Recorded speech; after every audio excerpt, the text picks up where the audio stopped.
Perfeito, se você puder. Tem um rapaz aqui comentando no chat, eu queria pessoalmente responder para ele, se você me permitir, que ele diz o seguinte, ó, o André Luz, ele tenta justificar o que o Ministério Público está fazendo, né? O posicionamento da Jovem Pan é de utilização de uma concessão pública para disseminar desinformação. André Luz, seguinte, não existe a figura jurídica da disseminação de desinformação. Ainda que você estivesse correto ao classificar os posicionamentos da Jovem Pan como desinformação, parêntese, você não está? Você está errado? Porque o que ela diz até agora, né, tudo aquilo que foi mostrado aqui são posições legítimas e verdadeiras, fundamentadas nos fatos, né? Ainda que fosse verdade, ainda assim não compete ao Estado brasileiro, a Constituição não dá ao Estado brasileiro a competência para definir o que é verdade e o que é mentira e simplesmente punir aquilo que não é verdadeiro. Proibir a disseminação aquilo que ele considera aquilo que ele não considera verdadeiro. A Constituição brasileira não dá esta competência ao Estado. Não dá essa competência ao Estado. E um princípio fundamental da administração pública,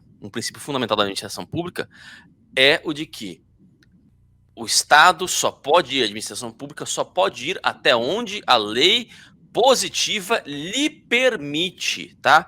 Então, André, você está extremamente enganado, extremamente equivocado em vários pontos, tá certo? Primeiro, em classificar as posições da Jovem Pan como desinformação, mas isso é livre da sua parte, isso é uma opinião livre da sua parte.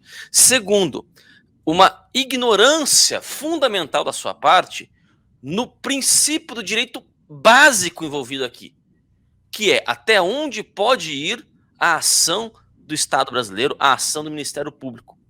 Ou seja, qual é a competência da ação do Ministério Público? Porque nós não estamos dizendo aqui, veja você, porque é diferente quando você simplesmente acusa injustamente alguém de um crime que exista. Entendeu? Então, né, se eu... Vamos supor aqui, vou usar um exemplo, se você me permitir, Sr. Sepúlveda. Digamos que eu acuse o Sr. Sepúlveda de roubo. Assim, o Sr. Sepúlveda esteve em casa e sumiu com o meu AirPod. Né? Eu acuso ele de roubo. Bom, ele não roubou o meu AirPod.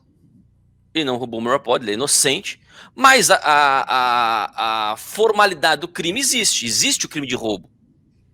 Então eu estou acusando ele de um crime que de fato existe. Né? Um crime que eu tenho, digamos assim, eu tenho competência, né, jurídica para acusá-lo. Óbvio, né? Eu vou responder, né? Se eu acusá-lo injustamente, né? Eu vou responder por isso.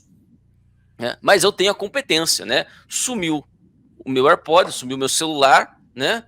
Eu desconfio, tenho desconfiança de que foi o Sr. Sepúlveda que pegou, eu vou lá e acuso o Sr. Sepúlveda, né? Então, nesse caso, formalmente falando, a ação ela é legítima.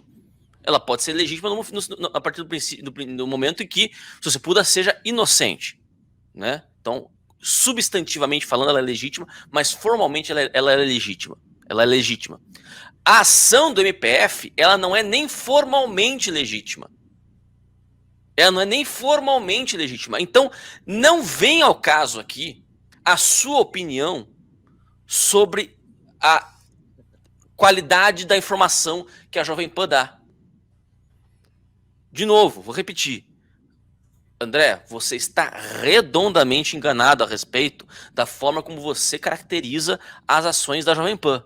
Elas não são desinformação, não são fake news.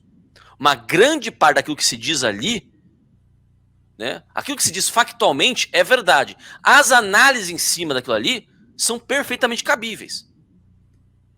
Então, é perfeitamente cabível você dizer o que a Jovem Pan diz a respeito de vários temas ali. É perfeitamente cabível. Não há nada de absurdo e nada fora do racional ali, do razoável, naquilo que a Jovem Pan, os seus diversos comentaristas dizem. Né? Mas, independente disso, não cabe ao Estado brasileiro, numa ação orwelliana, de Ministério da Verdade, dizer que aquilo é verdade, aquilo é mentira e punir aquilo que ele considera mentira. Não cabe ao Estado brasileiro. Isso aí, a gente tem que apitar. Desculpa, André, se você tiver 2 neurônios, isso aí tem que apitar o seu sensor de autoritarismo. Tem que apitar na hora o seu sensor de autoritarismo. O problema, se você puder, é que as pessoas não têm mais noção, né, linguística mesmo, né, se você puder. Então, assim, você vê, quando a gente fala assim, alinhamento, campanha sistemática, não sei o que, conteúdos que atentaram, né, contra o regime democrático. Né? As pessoas não têm mais uma noção do que seja um regime democrático. Entendeu? Não tem mais noção do que seja um regime democrático para levantar e falar assim, não, isso é um absurdo. Uma das coisas que a gente está fazendo aqui, pessoal, isso aqui não é só um canal de notícia. Isso aqui não é notícia. O que nós estamos fazendo aqui é um canal de resgate da inteligência das pessoas. Essa é a proposta do Ligando os Pontos. É por isso que nós nos chamamos, inclusive, Ligando os Pontos, né? Um nome nascido de um programa, de um antigo, né, programa feito entre eu e o Sepúlveda, né, o Radar da Mídia, em que a gente brincava assim, nós vamos ligar os pontos, né? Nós vamos pegar várias notícias, várias questões, e a gente vai, né, fazer as ligaçõezinhas corretas aqui para mostrar para vocês, entendeu? Então, André O. Luz, não sei nem se sumiu, se ficou por aí, enfim, entendeu? Espero ter ficado claro para você. A ação do MPF, ela não é, sob nenhum ponto de vista, legítima. A não ser sob o ponto de vista daqueles que se acham já tão sobre-humanos que não precisam nem convencer mais os seus pares de que estão certos. Agora já é a fase de obrigar o outro a concordar com você. Entendeu? É isso. É simples assim. Entendeu? Olha, Enfim. o Ítalo, só para... Eu acho que a sua resposta está perfeita. Eu só chamo a atenção o seguinte, o que é que ele fez? Repetir uma afirmação que estava no documento e que não tem base. Propaga desinformação. Bom, o que é que isso prova? É a sua palavra que prova? Enfim, não vou acrescentar mais porque... Não, e outra coisa, né? Veja bem, se a apresentação de prova fosse algo simples, algo silogístico, né? Algo auto-evidente, você não precisaria ter uma terceira parte, um juiz, né? Para julgar as ações, não é verdade? Então, se eu tenho uma contenda aqui com o seu Sepúlveda, eu apresento as minhas provas, ele apresenta as deles e nós mesmos entraríamos em um acordo aqui. Mas nem sempre é isso que acontece. Existem paixões humanas que interferem nesse processo. E é normal que isso aconteça. É normal que isso aconteça. Agora, o problema é que nós não podemos esquecer que as paixões humanas também interferem no processo da burocracia. É por isso que a burocracia estatal precisa ter limite, pessoal. E limites muito bem definidos. E muitas vezes a liberdade traz um ônus, sim. A liberdade traz um ônus. A liberdade não é mil maravilhas. Você ter liberdade, você ter que lidar com a liberdade do outro, te traz um senso de responsabilidade. Olha, eu vou poder falar o que eu quiser, mas o outro também vai poder falar o que ele quiser. E eu vou ter o senso de responsabilidade. Primeiro, será que eu vou acreditar no que o outro vai dizer?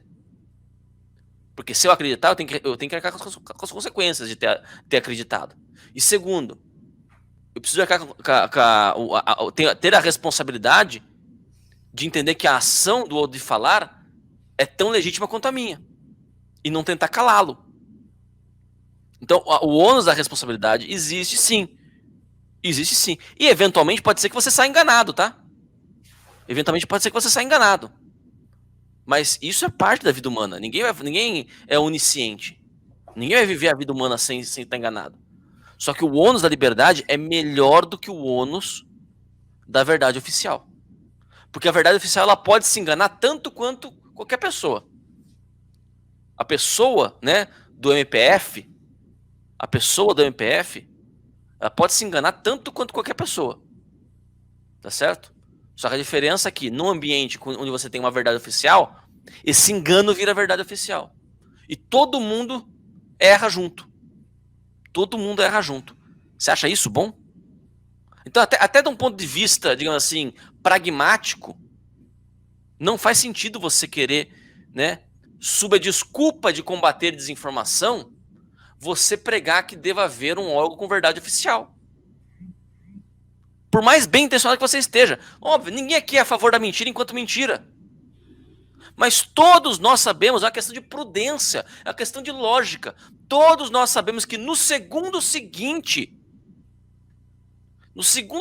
em que uma lei dessa se torne oficial e geral, que é o que está acontecendo, verdades inconvenientes vão ser tapadas como se fossem mentiras. Inconvenientes para os grupos no poder.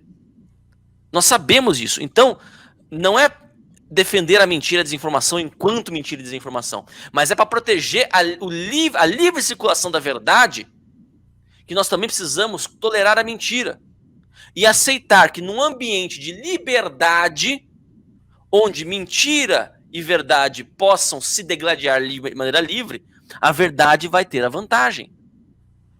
A verdade tem a vantagem. Entendem? Então, assim, o que me espanta, Sr. Sepúlveda, é mais o fato das pessoas terem perdido isso do seu horizonte de consciência. Isso lembra, né, o pessoal falando aqui, tem um pessoal que falou aqui, um rapaz que falou, deixa eu ver se eu consigo resgatar o comentário dele, algo sobre esse autoritarismo. O que me espanta é que as pessoas não estão vendo esse totalitarismo, né? Ele está passando desapercebido. Deixa eu ver se eu consigo pegar aqui o... Não consigo fazer busca. Mas enfim. Cadê? Aqui, ó. O Ezra. O que me assusta é a normalidade desse totalitarismo. Ezra, isso é um comentário já de alguns minutos atrás. Ezra, totalitarismo, ele só se instala a partir do momento que ele fica normalizado. Porque totalitarismo não é um regime político. Isso é importante destacar, Sr. Sepúlveda. Não é um regime político. Totalitarismo é um estado psicopolítico. Vocês podem perceber, o que foi a Alemanha nazista? Não foi só um regime político. Foi um estado psicopolítico na qual entrou a nação alemã. O mesmo se dá pela Rússia soviética, principalmente a stalinista e assim por diante. É um estado psicopolítico. Entendeu? Então, o nosso trabalho aqui é fundamentalmente, Sr. Sepúlveda, um trabalho antitotalitarista. É um trabalho antitotalitarista.